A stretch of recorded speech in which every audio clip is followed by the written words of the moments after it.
만일 땅에 있는 우리의 장막집이 무너지면 하나님께서 지으신 집, 곧 손으로 지은 것이 아니요 하늘에 있는 영원한 집이 우리에게 있는 줄 아느니라.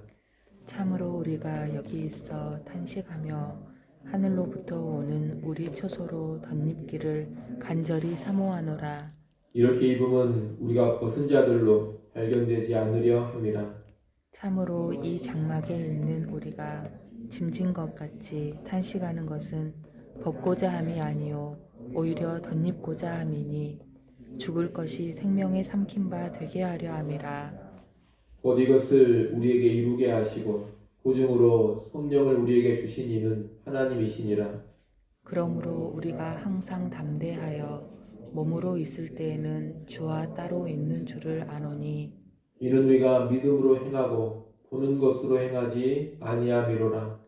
우리가 담대하여 원하는 바는 차라리 몸을 떠나 주와 함께 있는 그것이라. 그런즉 우리는 몸으로 있든지 떠나든지 주를 기쁘시게 하는 자가 되기를 힘쓰노라. 이는 우리가 다 반드시 그리스도의 심판대 앞에 나타나게 되어 각각 선악간에 그 몸으로 행한 것을 따라 받으려 함이라. 아멘. 아멘. 오늘 본문에 앞서서 바울은 복음 사역자인 자신과 자신의 동역자들을 가리켜 질그릇 속에 보배를 가지고 있는 것으로 표현했습니다. 자기들의 초라함과 연약함 속에서 영광스러운 복음 사역을 감당하고 있다는 겁니다. 바울 사도 일행은 그리스도의 죽음을 짊어지고 다니면서 그리스도의 생명을 전했습니다. 다시 말해 육체적인 고생, 환난과 시련 가운데 복음 사역을 감당해 왔습니다. 그 결과 그들의 육체는 쇠하여 갔습니다. 물론 그들의 속사람은 날로 새로워져 갔지만 그들의 육신은 날로 쇠하게져 간 것입니다. 오늘 본문은 그 내용을 이어받아서 육신의 쇠락함과 연관된 이야기를 계속하고 있습니다. 5장 1절에 보면 땅에 있는 장막집이 나오고 하늘에 있는 영원한 집이 나옵니다. 이 집들은 실제 집이 아니라 몸을 비유적으로 말하고 있는 겁니다. 땅에 있는 장막집이란 이 땅을 살면서 가지고 있는 육체, 몸을 말합니다. 하늘에 있는 영원한 집이란 천국이라고 착각할 수가 있는데 여기서는 천국을 가리키는 것이 아닙니다. 장차 입게 될 새로운 몸을 말하는 것입니다. 부활의 몸이라고도 할 수 있겠습니다. 1절에서 바울은 지금 땅의 장막집, 곧 이 땅의 육신으로 살아가고 있지만 이 장막이 무너지면 하늘의 영원한 집, 곧 영광스러운 몸을 입게 되리라 그 말을 하고 있습니다. 그러면서 2절에서는 이 땅에서 탄식하면서 하늘로부터 오는 처소로 덧입기를 사모한다고 합니다. 탄식한다라는 말은 신음한다는 뜻이기도 한데 이 땅의 삶이 곤고함을 의미합니다. 바울은 분명히 구원받은 사람이고 복음의 확신을 가지고 있고 구원의 완성이라는 성령의 보증도 가지고 있는 사람입니다. 하지만 그럼에도 불구하고 질그릇이라는 연약함의 현실을 부정할 수는 없습니다. 바울은 육신의 약함과 여러 가지 혼란 가운데 있습니다. 바울을 오해하고 사도로 인정해주지 않는 고린도 교회 성도들로 인해서도 힘들어합니다. 복음을 맡고 있는 영광스러운 사역자이지만 그 영광됨이 많은 사람들에게 가려져 있습니다. 그래서 탄식하고 있고 신음하고 있는 겁니다. 이 탄식과 신음은 구원을 받았지만 아직 구원의 완성에 이르지 못한 사람들에게 당연한 것입니다. 로마 8장에 보면 이 탄식은 모든 피조물들이 함께 참여하고 있고 우리의 연약함으로 인해서 우리 안에 계신 성령까지도 함께하고 있는 탄식이다. 그렇게 말하고 있습니다. 그러므로 우리가 예수님을 믿으면 이 땅을 살아갈 때 아무런 문제도 없고 그저 행복한 일들만이 펼쳐질 것이다. 이렇게 생각해서는 안 됩니다. 그런 식으로 생각하면 성경이 말하는 바른 신앙에서 벗어나 있는 것입니다. 구원을 받았어도 내가 육신을 가지고 또 구원이 완성되지 않는 이 시대를 살아감에 있어서 탄식이 있고 신음이 있습니다. 혼란이 있고 시련이 있고 고통스러운 일들이 계속 존재하고 있다는 겁니다. 바울은 그렇게 탄식하면서 하늘의 처소로 덧입기를 간절히 사모한다고 말합니다. 수고롭고 고통이 많은 이 세상을 떠나서 영광스러운 몸으로 부활하는 구원이 완성되는 그날을 고대하고 있다는 겁니다. 하지만 그렇다고 해서 바울이 이 땅을 살아가고 있는 육신을 부정해버리고 이 땅을 살아가고 있는 그 몸을 하찮게 여기는 것은 결코 아닙니다. 오늘 본문 2절, 4절을 보게 되면 바울은 벗어버리는 것이 아니라 덧입고자 합니다. 그렇게 말하고 있습니다. 덧입는다라는 말은 현재 우리가 이 땅에서 가지고 있는 몸과 장차 부활의 날에 우리가 가지게 될 영광스러운 몸이 단절된 것, 끊어져 버린 것이 아니라 어떻게든 서로 연관되어 있음을 보여줍니다.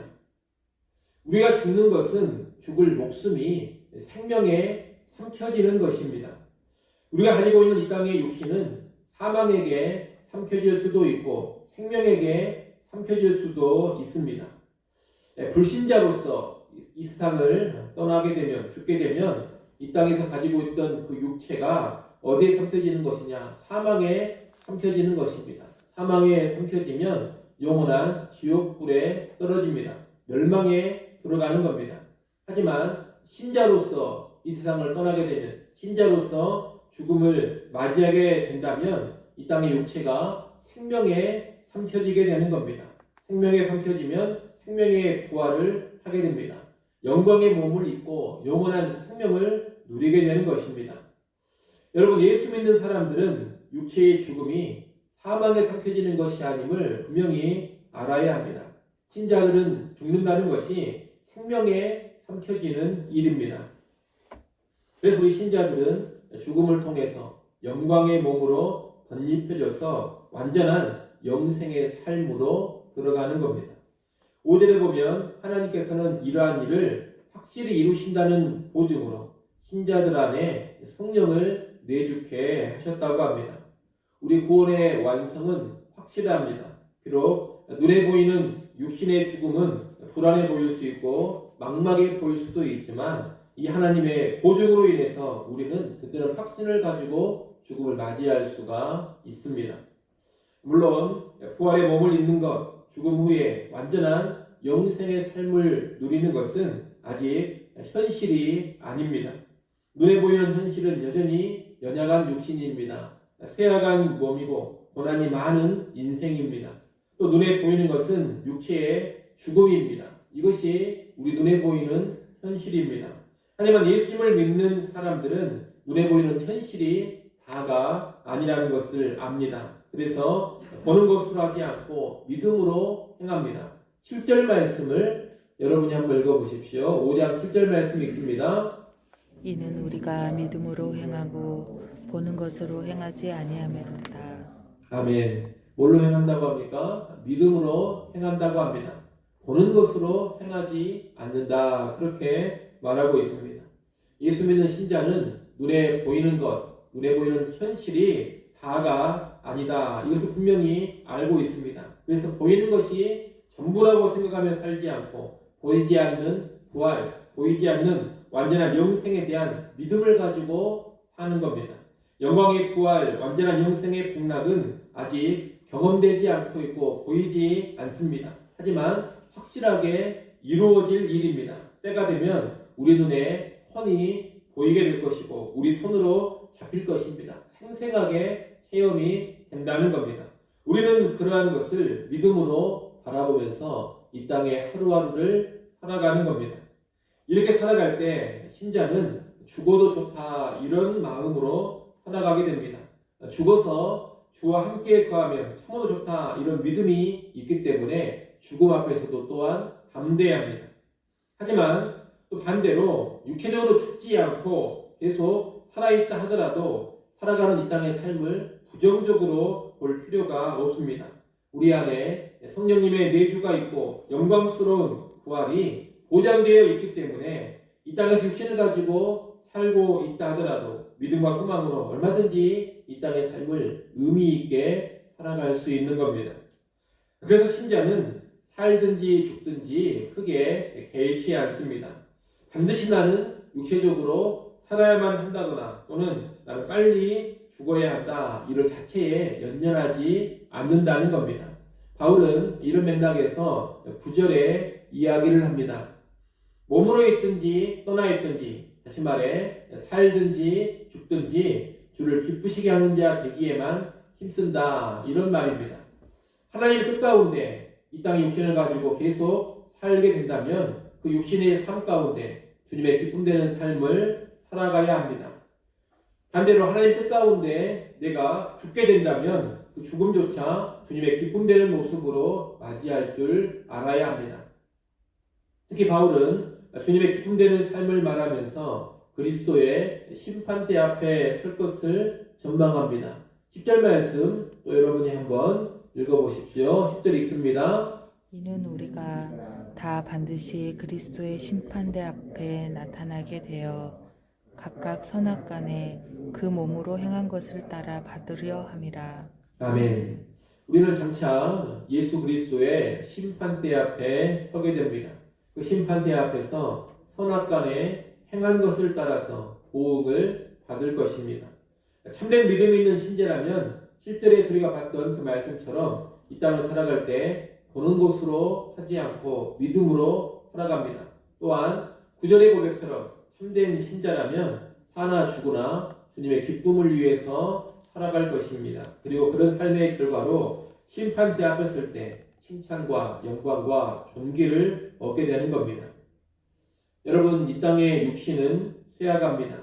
이 땅에서 육신으로 살아가는 삶은 고단함이 있고 혼란과 시련이 있습니다. 눈물과 아픔이 있습니다. 그래서 탄식하고 신음합니다. 예수 믿는 신자도 이 땅을 살아갈 때 이런 탄식과 신음은 피할 수 없습니다. 하지만 이런 탄식과 신음이 전부가 아닙니다. 우리에게는 부활의 소망이 있고 구원의 완성, 완전한 영생의 복락에 대한 기대가 있습니다. 비록 연약한 육신이지만 그 육신을 가지고 살아가는 이 땅에서 믿음으로 살고 주님의 기쁨되는 모습으로 살아간다면 우리는 육신의 죽음조차 큰 소망을 가지고 맞이할 수가 있습니다. 또한 비록 연약한 육신이지만 연약한 육신으로 살아가는 이 땅의 인생을 주님의 기쁨되는 모습으로 살아간다면 그 인생은 참으로 값진 인생, 고귀한 인생이 될 것입니다. 그렇게 살아간 삶의 결과로 주님 앞에서 커다란 칭찬과 영광을 받아 누릴 것입니다. 그렇기 때문에 환란이 있고 신음하고 탄식하는 이 땅의 삶이라 하더라도 우리가 절대로 무시해서는 안 됩니다. 이 땅의 삶을 가지고서 우리의 영원한 칭찬과 영광과 존귀가 결정되기 때문입니다. 여러분, 이러한 내용을 잘 아시고 이 세상의 삶을 살아갈 때 믿음 가지고 살아가시고 주님의 기쁨되는 모습으로 꼭 살아갈 수 있기를 바랍니다. 이 땅의 인생에 분명히 신음과 탄식이 있습니다. 하지만 그 신음과 탄식을 감싸 안는 믿음, 소망이 있는 것, 여러분, 이것이 신자의 삶입니다. 앞으로 남은 여러분의 인생에서도 계속해서 탄식하는 모습이 나올 겁니다. 또 신음하는 일들도 있을 것입니다. 하지만 그때마다 믿음과 소망을 꼭 품고 살아가시고 믿음과 소망에서 나오는 담대함으로 그 탄식과 신음을 감싸 안으시기를 바랍니다. 그리고 그 담대함으로 언제나 주님의 기쁨되는 모습 이 땅에서 보일 수 있기를 간절히 축원합니다. 기도하겠습니다.